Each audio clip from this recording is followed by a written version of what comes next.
Welcome to Backyard Cigars. Today I'm smoking CAO America Potomic.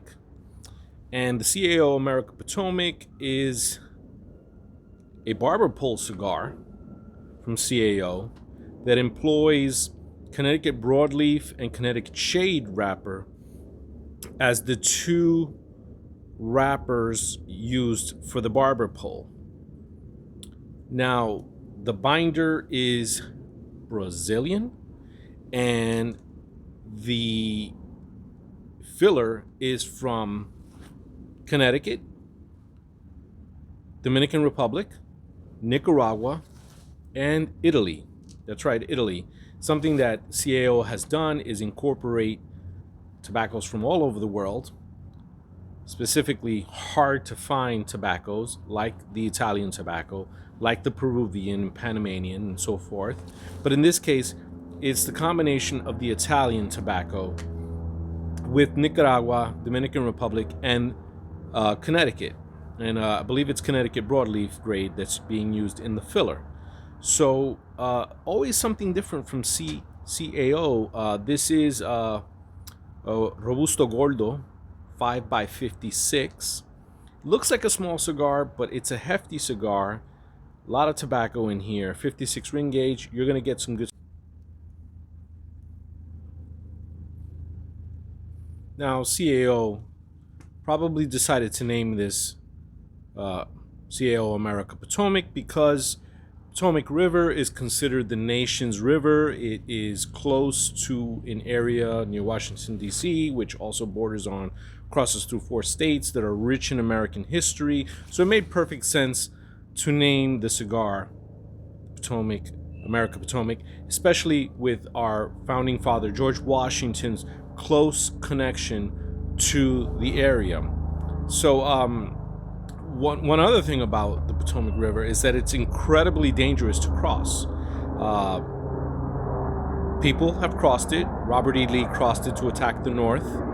And from what I've seen, never actually having been in this particular river, but from what I've seen, it is one of the hardest rivers to cross and can be quite turbulent. The cigar has not been turbulent. The cigar has been easygoing. You get some sweetness from these tobaccos. You get a little bit of the leather.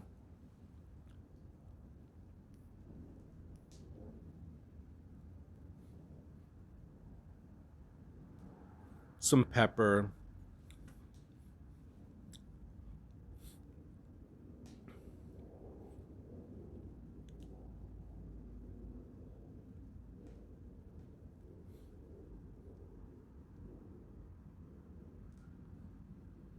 A really nice spice that comes through in this cigar.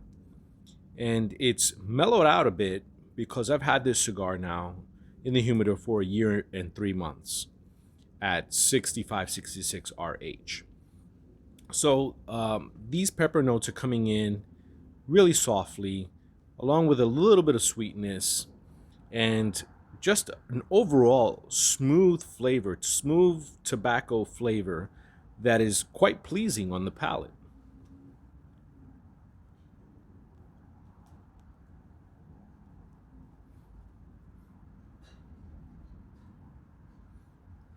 See, I couldn't identify for you the Italian tobacco or what it's like. I've been told it's sweet. I've been told it has some spice notes. But look, when you've got a blend like this with Brazil, Nicaragua, Dominican Republic Olor, and USA Connecticut broadleaf, I mean, it's tough to pin down one particular tobacco here. It's just a variety of flavors that I'm getting. And overall, I mean, look, this is not an expensive cigar. It's easy to purchase this cigar. It holds its ash very well. I haven't had to ash it yet. And it offers a great value. Do I think it's spectacular? No, I don't think it's spectacular. Do I like it enough to purchase it again?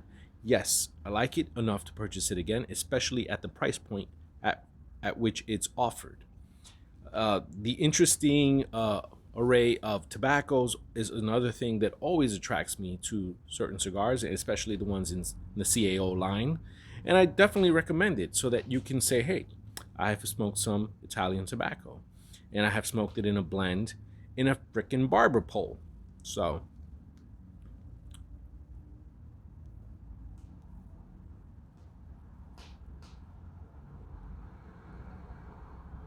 real deep spice notes on the finish, and a little bit of tangy sweetness.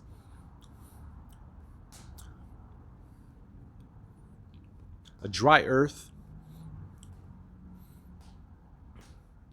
and again that it's like a spice note, and it's peppery spice is what I would call it. It's quite pleasing. Again, this is a overall, this is a smooth, easygoing cigar with some good amount of spice and pepper. I I can get behind this. I like a well-made barber pole.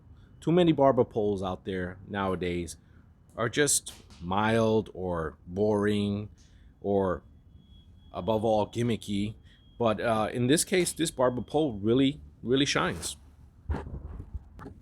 So to sum it all up for you, in this 5x56 Gordo, I did have to touch it up a couple of times to keep it straight. That's something that sometimes happens with the barber pole cigar. Sometimes, not always.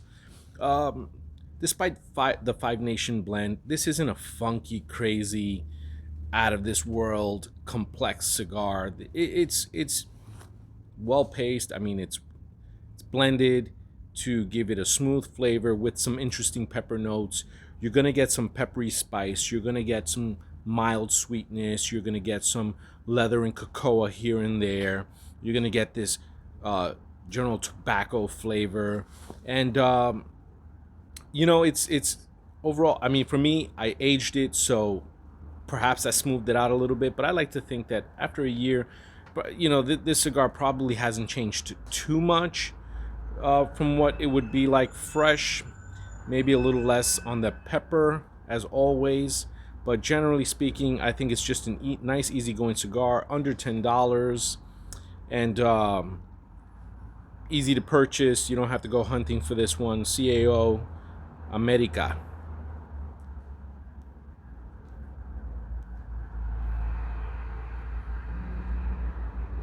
Decent smoke. Nothing to go crazy about. Just a decent smoke to enjoy. And I've enjoyed many cigars over the course of the day, and then today, particular as it gets a little chillier, you want to take out a cigar that has good construction, and it has a tough wrapper. The Connecticut broadleaf on it has held up very well, so I'm thankful for that, and I'm thankful for all of you watching this video.